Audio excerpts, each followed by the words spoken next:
Segui pela rota do vinho mais antiga do mundo, pertinho de Colmar, num lugar chamado Amesfir.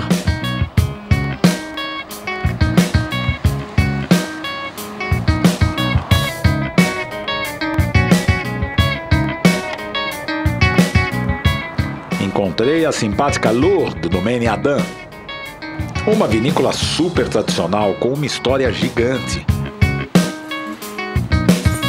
Como eles recebem turistas todos os dias, vou fazer um circuito exatamente igual ao que você pode fazer. Donc on a un très vieux domaine alsacien et puis depuis 1614 on fait du vin ici dans la même cave. Depuis maintenant fin des années 90 on avait commencé à travailler en agriculture biologique et en biodynamie on a demandé la certification à partir de 2003. Donc là on est donc dans la salle de pressurage. Et donc ici, on a, comme vous pouvez voir, 5 pressoirs qui sont pneumatiques. Donc il y a quelques années, il y a 30-40 ans, quand mon grand-père était là, et on n'avait que des pressoirs qui étaient mécaniques. La première chose, il a quand même voulu changer le type de pressurage et passer sur des pressoirs pneumatiques pour justement avoir plus une qualité de jus, des jus qui sont plus purs. Parce qu'à l'époque, souvent, on avait des fois des petites amertumes, où on pouvait plus facilement écraser le pépin. Donc on a décidé de passer sur des pressoirs pneumatiques pour justement extraire très très lentement le jus. Deuxième génération de vignerons. Ah ouais. Voilà, effectivement, chaque génération, pour pouvoir installer en fait une micro-cuverie en inox.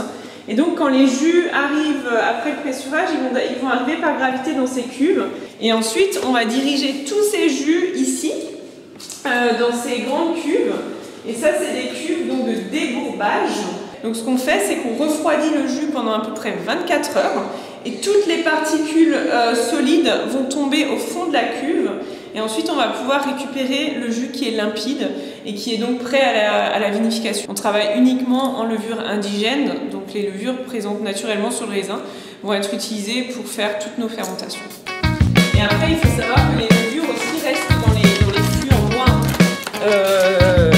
Là, on est juste dans une toute petite partie de la cave, donc on va pas rester longtemps parce que c'est pas très intéressant, c'est la micro-cuverie.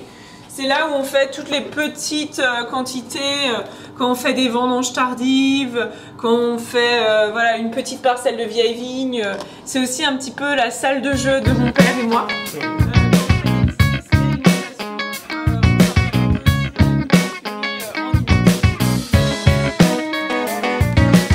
Donc là, on se trouve vraiment dans la cave traditionnelle, dans la très vieille cave qui a toujours appartenu à la famille. Et ils sont tous utilisés chaque année depuis une centaine d'années. Si pendant un an on n'utilise pas le foudre, après le bois va sécher et après on ne pourra plus jamais l'utiliser. Ah ouais. Toute la vinification chez nous se fait vraiment de A à Z dans ce foudre.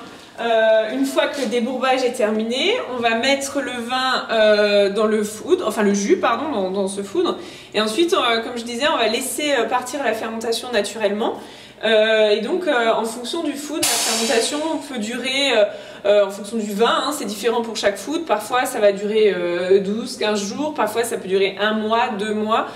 Chaque vin aura une vie différente et c'est ça que c'est intéressant, c'est que chaque année finalement c'est un peu une nouvelle naissance, un nouveau millésime, tout est différent.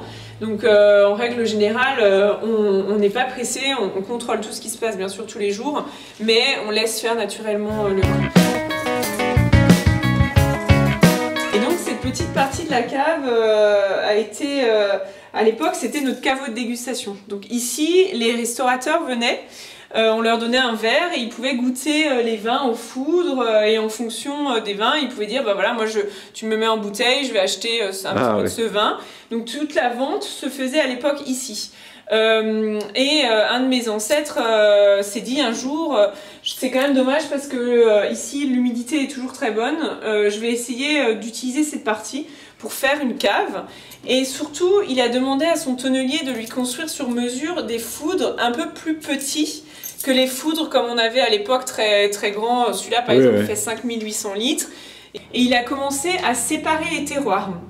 Au début, tous les terroirs étaient bien sûr mélangés, hein, la plaine, les coteaux, ils ne se rendaient pas forcément compte de la différence. Et lui a commencé à se rendre compte que effectivement les raisins avaient vraiment un goût différent, donc il a demandé de construire sur mesure ses foudres pour pouvoir séparer les terroirs. Et aujourd'hui, on le remercie parce que finalement c'est la partie de la cave que l'on préfère et c'est la partie de la cave où on fait toutes nos cuvées haut de gamme, donc tous les grands crus, les lieux-dits.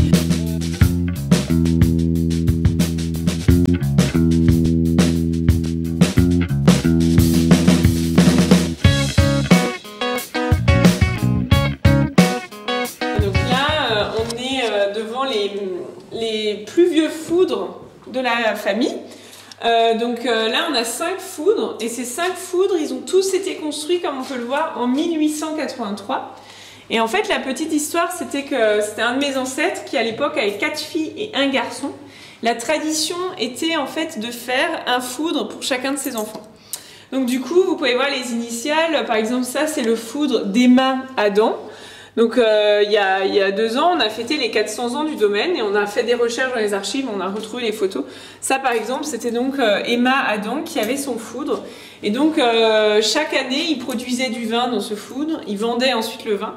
Et l'argent de la vente était mis sur un compte à part. Le jour de leur mariage, c'était la dot de mariage. Donc c'était un très beau cadeau. Malheureusement, c'est une tradition qui s'est perdue aujourd'hui. Il faut savoir que c'est pas aujourd'hui des pièces de musée, hein, c'est des foudres qui sont toujours utilisées chaque année. Donc c'est vraiment important pour nous de conserver ces foudres parce que ça fait partie de notre histoire et ça nous tient à cœur de vinifier chaque année un vin différent dans ce foudre.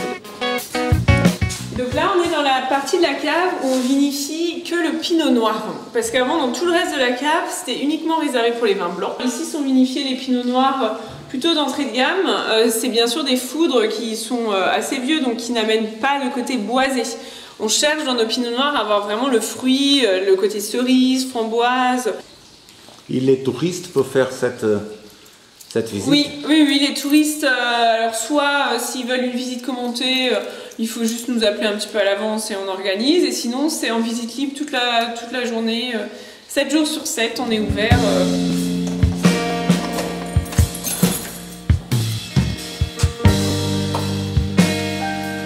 Donc là on est donc dans le no-tech de la famille en fait, parce que c'est pas maintenant pour vendre tous ces vins. Ici on entrepose simplement chaque millésime, on entrepose quelques bouteilles pour les futures générations. C'est un peu la mémoire vivante, on va dire, de la famille. Et donc on a des très vieux millésimes. Chaque année on déguste des vins qui ont 30 ans, parfois 40 ans. Donc c'est marrant aussi de voir un peu l'évolution des bouteilles. Là c'était par exemple le millésime 1997. Après on en a des beaucoup plus vieux, hein. On a la plus vieille bouteille date de 1949, qui est encore pleine et voilà, qui est encore prête à être dégustée. Ouais. Sinon malheureusement le reste des bouteilles ont été pillées pendant les guerres, donc on a beaucoup de bouteilles mais vides, ou alors où il reste pas grand chose. Mais sinon à partir de 1949 on a encore des vins qu'on peut déguster. Des muscats par exemple, on a des très bonnes surprises. La dernière fois, j'ai ouvert une bouteille de... C'était celui-ci.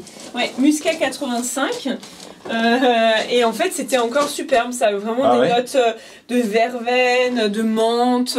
Mais il y avait encore une superbe acidité. Et c'était vraiment une belle surprise. Donc ça, c'est Riesling Grand Cru Vineck Schlossberg. Donc il ne faut pas confondre avec le Schlossberg, parce qu'en Alsace il y a un grand cru qui s'appelle le Schlossberg, qui est à Kinsheim-Kaisersberg, et un grand cru qui s'appelle le Vineck Schlossberg. Donc là c'est vrai que c'est 2013, il commence à être bien, mais c'est presque un vin qu'on peut carafer.